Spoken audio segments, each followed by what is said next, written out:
আর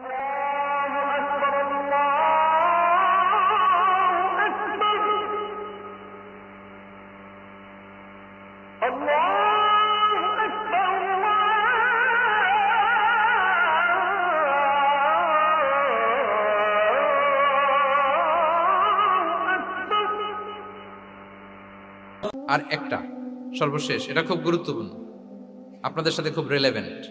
সেটা হচ্ছে proper timing for দাওয়া। দাওয়ার জন্য টাইমিংটা খুব গুরুত্বপূর্ণ। প্রপার টাইমে যদি দেন, ওটা ক্লিক করবে, ওটা স্পার্ক করবে। আর যদি সময় মতো না হয়, ওটা কাজ করবে না। প্রপার টাইমে প্রপার দাওয়াটা দিতে হয়, সঠিক সময়ের অপেক্ষা করা, যখন সেই সময়টা আসছে তখন দাওয়া দেওয়া। বুঝতে পেরেছেন না ব্যাপারটা? একটা ছোট্ট উদাহরণ দেই। এক ইহুদি কিশোর রাসূল সাল্লাল্লাহু আলাইহি ওয়াসাল্লামের খেদমত করত। ইহুদি কিশোর, কোন ধর্মের কিশোর বলেন তো? ইহুদি কিশোর। প্রায় আসতো রাসূল সাল্লাল্লাহু আলাইহি ওয়াসাল্লামের কাছে, আসতো রাসূল সাল্লাল্লাহু আলাইহি ওয়াসাল্লামের সেবা করত, কিন্তু তাকে কখনো রাসূল সাল্লাল্লাহু আলাইহি ওয়াসাল্লাম দিনের দাওয়াত দেন নাই।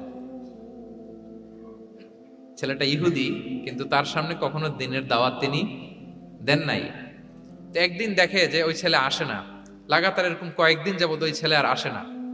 তখন রাসূল সাল্লাল্লাহু আলাইহি ওয়াসাল্লাম খোঁজ নিলেন যে কি হয়েছে। তখন রাসূল সাল্লাল্লাহু আলাইহি ওয়াসাল্লাম শুনতে পেলেন যে ছেলেটা অসুস্থ। ছেলেটা কি অসুস্থ? আল্লাহর হাবিব সাল্লাল্লাহু আলাইহি ওয়াসাল্লাম তার বাসায় গেলেন, যে দেখলেন যে ইহুদি ছেলেটা বিছানায় পড়ে কাতরাচ্ছে, পাশে ছেলেটার বাবা। রাসূল সাল্লাল্লাহু আলাইহি ওয়াসাল্লাম তার মাথায় হাত বুলিয়ে দিলেন, তার খোঁজ খবর নিলেন। এবার রাসূল সাল্লাল্লাহু আলাইহি ওয়াসাল্লাম বললেন, আসলিম, মানে ইসলাম ধর্ম গ্রহণ করো। ফানাযারা ইলা ওয়াজহি আবি, ইহুদি ছেলেটা তার বাবার চেহারার দিকে তাকালো, যে দেখে আব্বা কি বলে। বাবা যেহেতু দাঁড়ায় আছে, ফানাযারা ইলা ওয়াজহি আবি, বাবার চেহারার দিকে মুমূর্ষু ছেলেটা বাবার চেহারার দিকে তাকালো। তো বাবা বলল, আতি আবুল কাসিম, মানে আবুল কাসিম যা বলে তাই শোনো। রাসূল সাল্লাল্লাহু আলাইহি ওয়াসাল্লামের বড় ছেলের নাম ছিল কাসিম, ফলে ওনাকে আবুল কাসিম বলে মদিনাতে ডাকা হতো। আমাদেরও তো বড় ছেলে বা বড় মেয়ের নাম ধরে ডাকে না? ধরেন যে আপনার বড় ছেলের নাম আব্দুল্লাহ, তো আপনারা বলে আব্দুল্লাহর বাবা। রাসূল সাল্লাল্লাহু আলাইহি ওয়াসাল্লামকে মদিনায় বলা হতো কাসিমের বাবা। তো ছেলেটা যখন বাবার চেহারার দিকে তাকালো, বাবা বলল, আতি আবুল কাসিম, তুমি আবুল কাসিমের অনুসরণ করো, যা বলে তাই শোনো। ছেলেটা তখন পড়তে আরম্ভ করলো, আশহাদু আল্লা ইলাহা ইল্লাল্লাহ ওয়া আশহাদু আন্না মুহাম্মাদুর রাসূলুল্লাহ, মানে মুসলিম হয়ে গেল। রাসূল সাল্লাল্লাহু আলাইহি ওয়াসাল্লাম ইহুদিদের ঘর থেকে বের হয়ে আসলেন আর বললেন, আলহামদুলিল্লাহিল্লাযী আনকাযাহু মিনান নার, বুখারীর বর্ণনা। প্রশংসা সে আল্লাহর, যে আল্লাহ এই ছেলেটিকে জাহান্নাম থেকে মুক্তি দিয়ে জান্নাতি বানিয়ে নিল। দেখেন, রাসূল সাল্লাল্লাহু আলাইহি ওয়াসাল্লাম একটা প্রপার টাইমিং এর অপেক্ষা করতেছিলেন। এতদিন রাসূল সাল্লাল্লাহু আলাইহি ওয়াসাল্লামের ঘরে যে ইহুদি কিশোর খেদমত করে, কাজ করে দিয়ে আসে, একদিনও দাওয়াত দেয় না। রাসূল সাল্লাল্লাহু আলাইহি ওয়াসাল্লাম একটা ভালো সময় খুঁজতেছিলেন। শুরুতেই যদি দাওয়াত দেয়, ওই ছেলে আশাই বন্ধ করবে, ভাববে খাইছে, আমার তো ধর্মান্তরিত করতে চায়। ঠিক কিনা বলেন?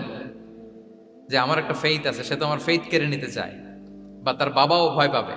রাসূল সাল্লাল্লাহু আলাইহি ওয়াসাল্লাম যখন অনেকদিন তার সাথে মিশলেন, রাসূল সাল্লাল্লাহু আলাইহি ওয়াসাল্লামের ব্যক্তিত্ব, রাসূল সাল্লাল্লাহু আলাইহি ওয়াসাল্লামের কথা বার্তা, আচরণ, মানসিকতা সব দেখে যখন এই ইহুদি ছেলে, তার বাবা ইমপ্রেসড, এবং ছেলেটা শুয়ে আছে বিছানায় মুমূর্ষ, এই প্রপার একটা টাইমিং এর অপেক্ষায় রাসূল সাল্লাল্লাহু আলাইহি ওয়াসাল্লাম ছিলেন। যখনই সেই সময়টা এসেছে, রাসূল সাল্লাল্লাহু আলাইহি ওয়াসাল্লাম দাওয়াত দিলেন, মুহূর্তের মধ্যে ক্লিক। আল্লাহু আকবার।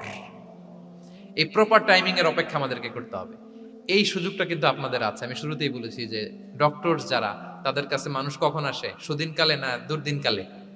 বলেন, তার বিপদ এর চেয়ে বড় বিপদ নাই। ক্যান্সার নিয়ে আসছে, ডায়াবেটিক্স নিয়ে আসছে, অসুস্থ, অসহায়, মানে ভাবখানা এমন, আপনি ছাড়া তার আর কোনো গতি নাই।